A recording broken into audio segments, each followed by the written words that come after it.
Hello, this is Annabelle and Sarah. Welcome back to Navigating the Shift. We have some news, current affairs, and geopolitics all happening at the moment, so we thought we'd do a quick update on that. Indictment. We've got the indictments going on. You know, there's the Prince Andrew stuff. There's the Ukraine. There's Assange. There's a lot of stuff going on. So let's start with the impeachment thing. Okay. The funniest thing to me is after each day or testimony, Schiff comes out and says, "That's it, we've won. He proved it," and then the Republicans come out and say, "That's it, we've won. We've disproved it." And the one that I think was interesting was the testimony from Ambassador Sondland, who is the ambassador to the EU. And during the break, Adam Schiff came out and said, he just said there was quid pro quo. Of course, now the word is bribery, right? Bribery, they did a poll and said, people respond better to bribery than extortion and quid pro quo. So we're going to use bribery now. And then when you get to the afternoon, when the Republicans are interviewing the ambassador, they said, wait, did the president say anything about aid being contingent to the Ukraine looking into these investigations? He goes, no, he never said anything like that to me. Did Giuliani say anything to that to you? No. Did anybody say directly to you that that's what this was for? No, that never happened. What I just assumed, like adding 2 and 2 equals 4. And then what he said was, it was the phone call that was contingent to something. And he got the phone call. The phone call happened. All this stuff happened. And contingent's useful word. Yeah. Crazy. So it's a dog and pony show? Is that what they call it? And they're gonna impeach him, and then the Senate's gonna vote no. And I think the bottom line about all this is just bringing up a bunch of stuff for people to start looking at. It is. So from my point of view down in Australia, we often get the BBC News come through our breakfast program on the radio station that I work at. So I do tune in to hear that sometimes. And last week they'd have Nancy Pelosi, and she's saying, absolutely, we've got him. And, but today it was interesting. They said, the Democrats have decided to use the word bribery now. I thought, that's more transparent. So it's not like BBC are saying it's all about bribery. They're saying have decided to use that word. So it's actually become a lot more transparent in the strategies that they're using as they run along these things. And the only videos that I've seen so far have been a whole load of people going, no, don't know anything about that. No, don't know anything about that. No, I didn't do anything there. I haven't seen anybody yet who's actually been a direct witness or had anything to say that it could be used. And everybody's stomping around, there's footage of them going across here and coming back again. And honestly, are they not getting anything done? It's just taking such a long time when they could, their own states are desperately in need of governing, and they're not governing. They're too busy doing things like this. If there was some decent evidence, go ahead, impeach him, but they probably would have done that 3 years ago, right?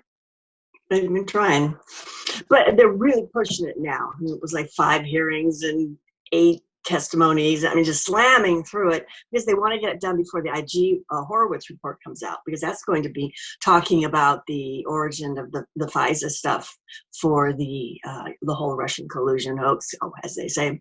And when is that due out?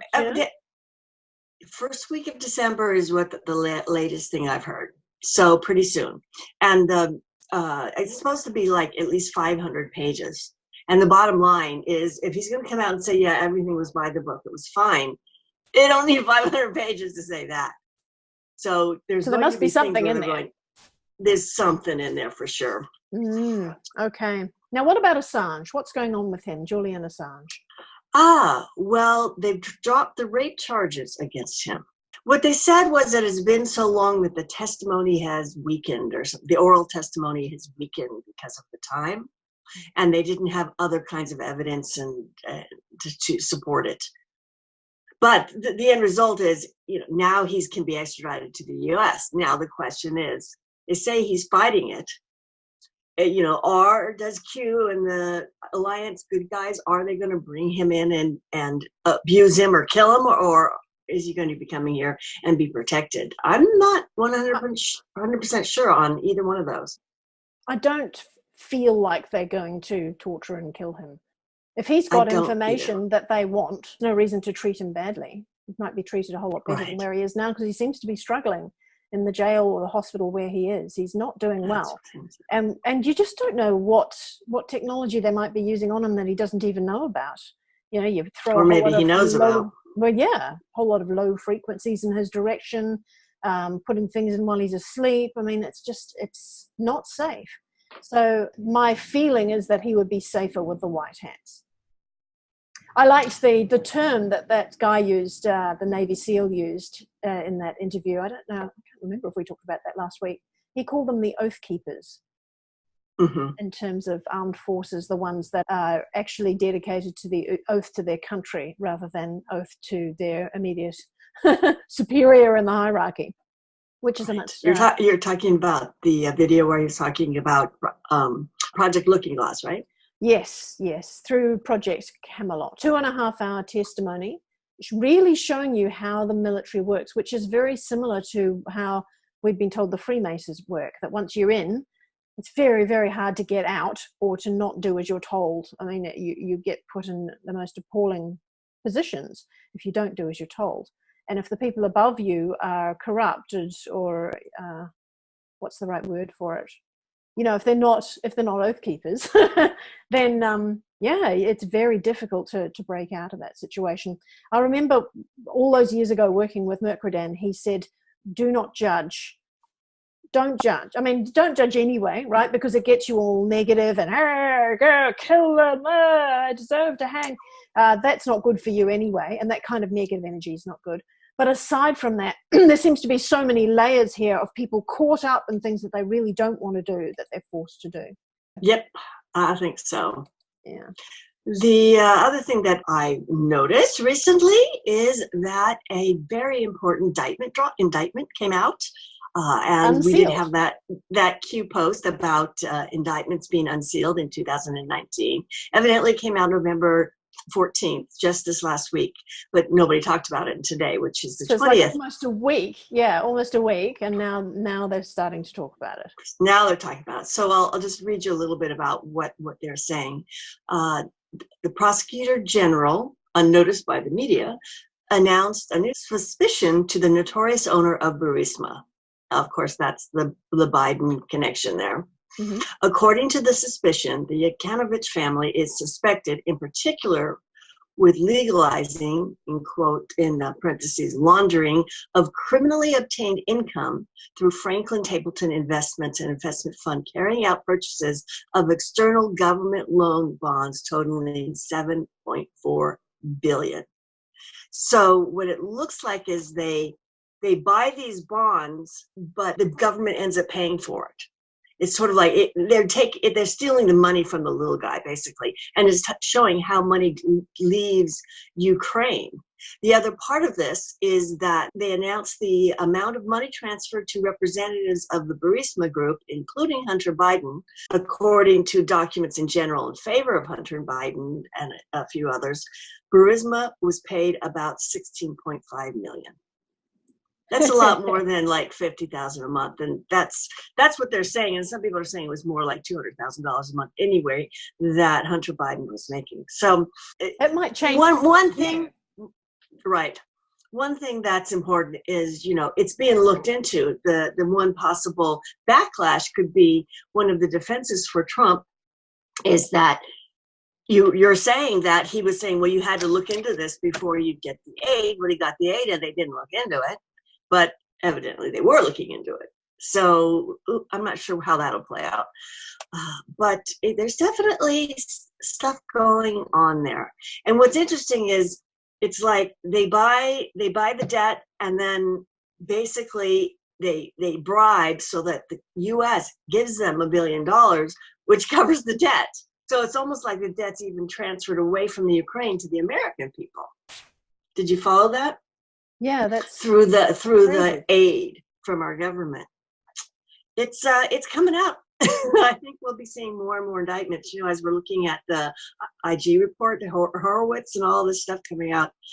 It's going to be interesting. You know how we had that video a short while ago of the guy who explained the Paris Accord and did his whiteboard demonstration of here's the money goes in here, around the block, up to here, the Paris Accord doesn't come out.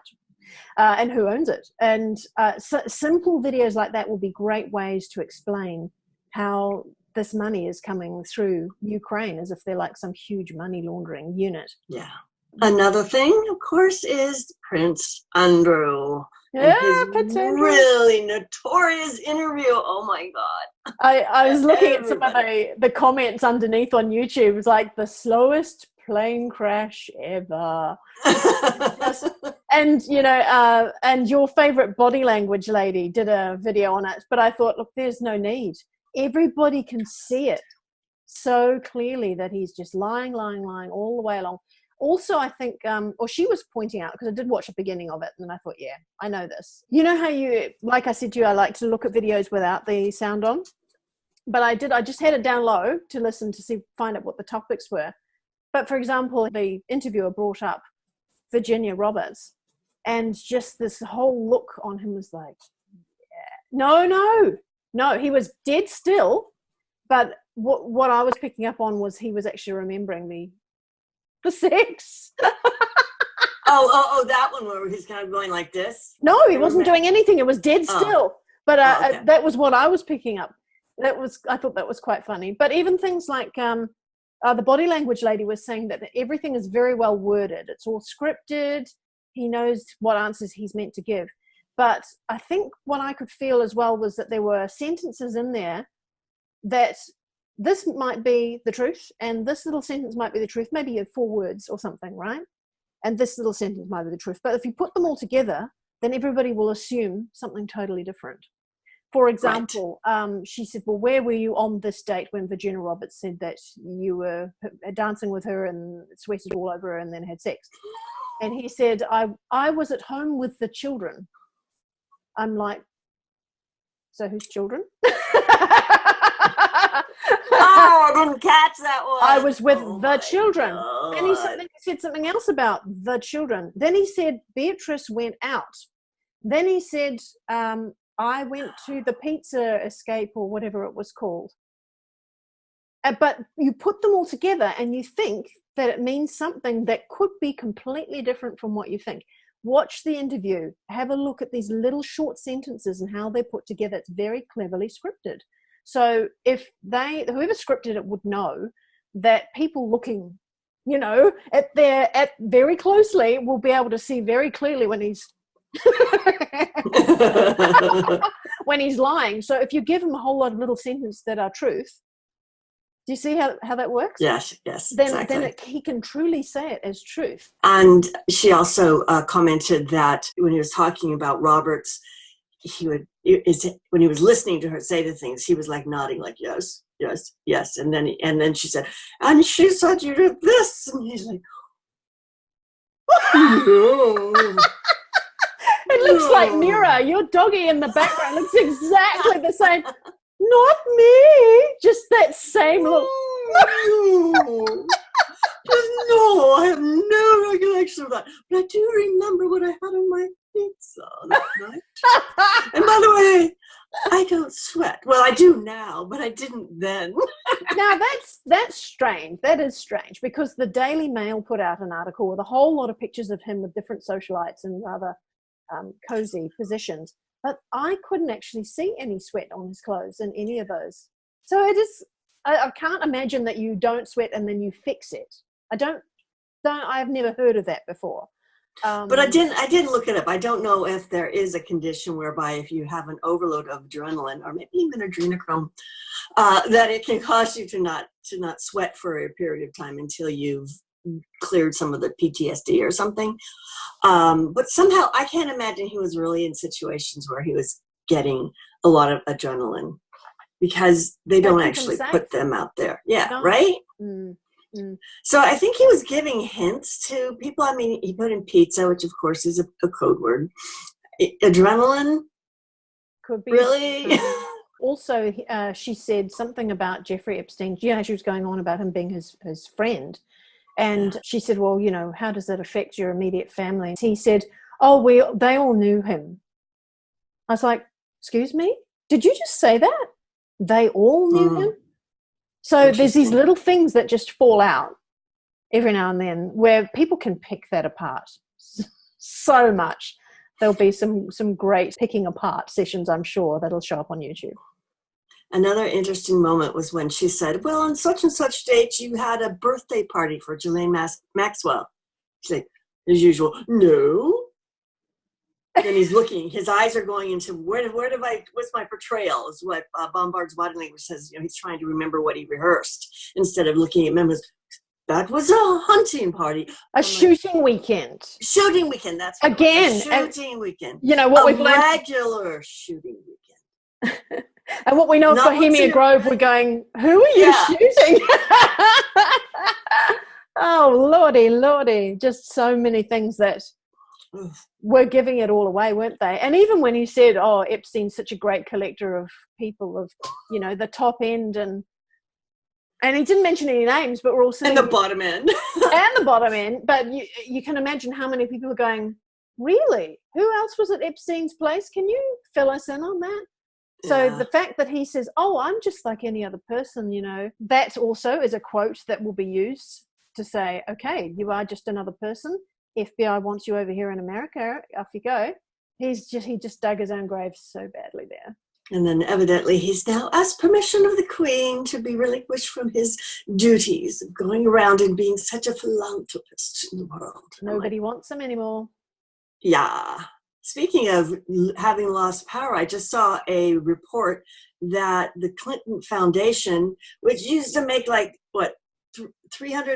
billion or something like that, is like at negative 16 at this point. As soon as she lost the election, the pay for play ended. It's so blatantly obvious. It didn't go up, and I think X22 report mentioned that too. It went up and then down and then up and down. Like it was so clear that it matched around that, when she's succeeding and when she's not succeeding, it immediately dumped. Interesting. Yeah.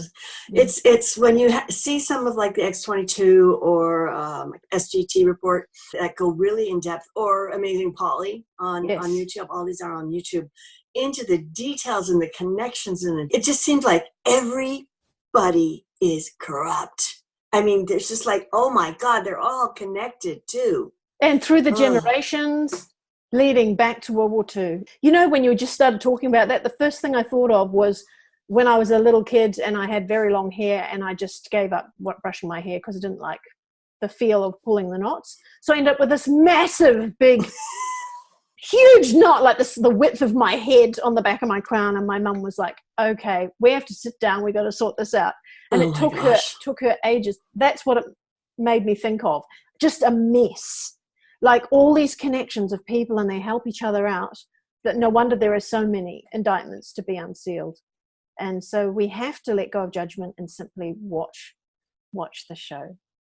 One of Q's drops today was he linked to one of the articles I was talking about the investigation into Burisma, and he said, what happens when the public discovers the truth? Brackets magnitude, RE brackets D party corruption. What happens when the public discovers the truth? RE fake news. Coordination with the D party to conceal, shelter, and protect those criminally responsible. Divine projection, the great awakening, sheep no more, where we go, when we go, all, exclamation point, exclamation point. So think about what's really going to happen, because it's happening now. It is. Getting exciting. Okay, one last little thing was I saw an article on Stillness in the Storm of a fellow who's an ex-Antifa guy. And he was describing how a bunch of people on the dole would get together and they'd get some money together and they'd rent a room and they'd try to get something started.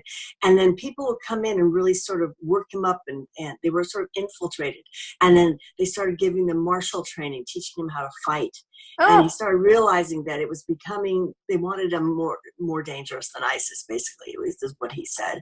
And then at some point he saw a video come through about, what is it, social justice warriors, but from the other side. He watched it, and all of a sudden he said it clicked for him that he'd been in a cult. A bunch of people who desperately wanted to feel like they were part of something and were doing something. And he didn't say specifically losers, but I mean, they're all on the dole. They're not exactly the most successful people out there. He's a kitty cat. Hello, Max Tail. But he said it was really hard. He goes, I lost 4 years of my life. So people are breaking out of it. And I think it's just really great to hear him describe it as a cult. You know, how hard it is to get out of a cult, how humiliated you feel and how much you've been manipulated and used, and what a fool you've been. Yeah, it's part of the, I know we're talking about spiritual awakening, but basically self-development, when you're able to let go of your ego and go, I stuffed up, you know, I was led along, I did the wrong thing. You have to be able to face consequences. I mean, if you're Prince Andrew and you've done a bundle of stuff that's illegal, then just going, hey, I stuffed up is not enough. Everybody must be made accountable for what they have done. And if you cannot make amends before then, they will see you as trying to hide that kind of secret. So I think it's, each individual person has to go through their self-development and go, this is working, and this, I've been fooled here, I need to change. And can I make amends is the key. Well, I think the comments of the ex-Antifa guy I'm sort of projecting that onto the last Q post that I mentioned, which is, you know, what is going to happen when people realize there's been so much, fake news and all the corruption. Well, basically, when people realize we've been indoctrinated into a cult of leftist media, entertainment, everything. So it's going to be a whole lot of people going, oh man, I lost not 4 years of my life. I lost 20. All my adult years of my life. Right. More. Right? Yeah. Holy moly. And the fellow described it as being one of the hardest things he's ever done, because you just have to, you know, because there's cognitive dissonance, of course, but, you know, it's just like, oh my God, I've been such an idiot. So I think like when you said don't judge, I think it's going to be really important that those of us who are a wee bit ahead of the curve and have already gone through it to be gentle and compassionate with the ones who are going through the de-culting experience now. That's it. And learning to not judge self as well. So that's about it for this week. Plenty to think about. We'll put some links in below as well. And we'll see you next week. Bye.